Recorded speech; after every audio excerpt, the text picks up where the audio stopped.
Good morning, friends. Hope you are fine. And I told you that I was having a discussion for you with you for the part of executive. Chapter 4 is there. So I gave you the homework also. So discussion starts now. Now the word executive means a body or person that looks after the implementation, the rules and regulation in actual practice. Right, you have heard many that the CEO, Chief Executive Officer, and some executive officer, some marketing executive, administrative executive, permanent executive in the government form, non-permanent executive. So basically, whosoever is looking after some type of program or some type of rule and regulation to implement some type of rule and regulation, this is called executive. In the case of government also, one body may take policy decision and decide about rule and regulation, which I told you just now, rule and regulation, while the other would be in charge of implementing those rules. एक जो group है वो rules and regulation बनाती है, एक जो group है उसे लागू करती है. So both are the executive, right? So the organ of a government that primarily looks after the function of implementation administration is called executive. What is an executive? One more question. The organs of government that primarily looks after the function of implementation and administration is called executive. Fine. You repeat after me.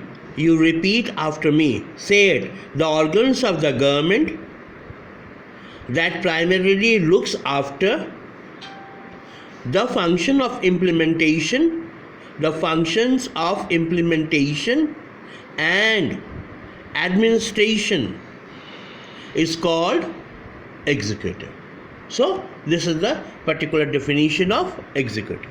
What are the principal function of the executive? Very important question. What are the principal function of the executive? Executive is a branch of government which is responsible for the implementation of law and policies. जो government की, not only government, any organisations के जो लोग हैं, whosoever the people are responsible for the implementation or formation of any policy, that is called executive, adopted by the legislature. Here in the government, policies are adopted by the legislature, and administrative people, they implement that those law and regulation, rule and regulation. And one is judiciary. They used to work for just like a watchdog, right? So the executive is often involved in framing of the policy. The official designation of the executive vary from country to country. Person is an executive, but the role they play, it could vary from country to country. Some countries have presidents. President is executive. We have the president also. We have the prime minister also. We have the chief ministers also. Right. So the official designation in the executive vary from country to country. Some countries have president, while other countries have chancellors. Can you say give my answer that which country is having the chancellor as a president? He is having, the person is a chancellor having the vast ranges of powers. Right? Can you imagine it? Yes or no? Okay, I'll give you the answer. Germany is having the chancellor. As India is having the president, Germany is having the chancellor as well as the PM also, prime minister also. But that there the chancellor is having vast sources of powers. The executive branch is not just about the presidents, prime minister and ministers. It is also extended to the administrative machinery, civil servants, while the head of the government and the ministers, saddled with the overall responsibility of the government policy, are together known as the political executive. And let me tell you one thing. There are two types of aspects.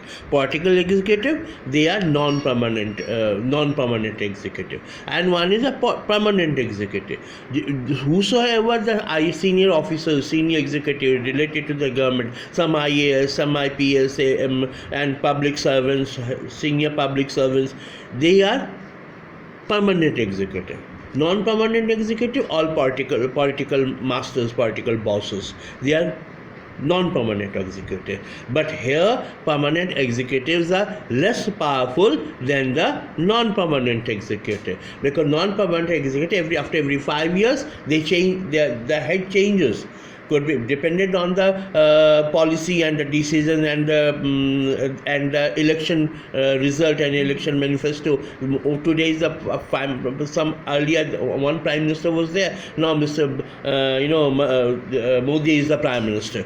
Right, once upon a time Mrs. Indira Gandhi was the prime minister. So, but these people are very important and very powerful.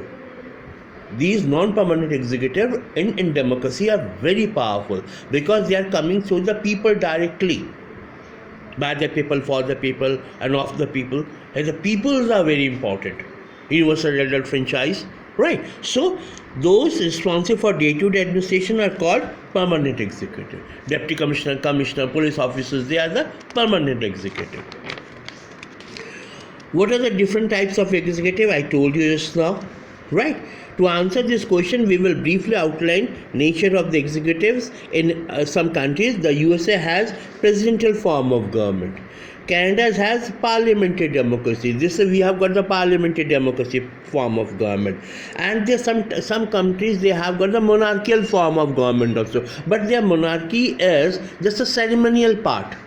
Just a ceremonial part. England is still a monarchical form of government. Nepal is also still a monarchical form of government. But the monarchy, the king or the queen is a ceremonial. Right? So next video, just go through this chapter very thoroughly, very carefully, and if any problem will be solved. So next video. Take care and have a nice time. Thank you.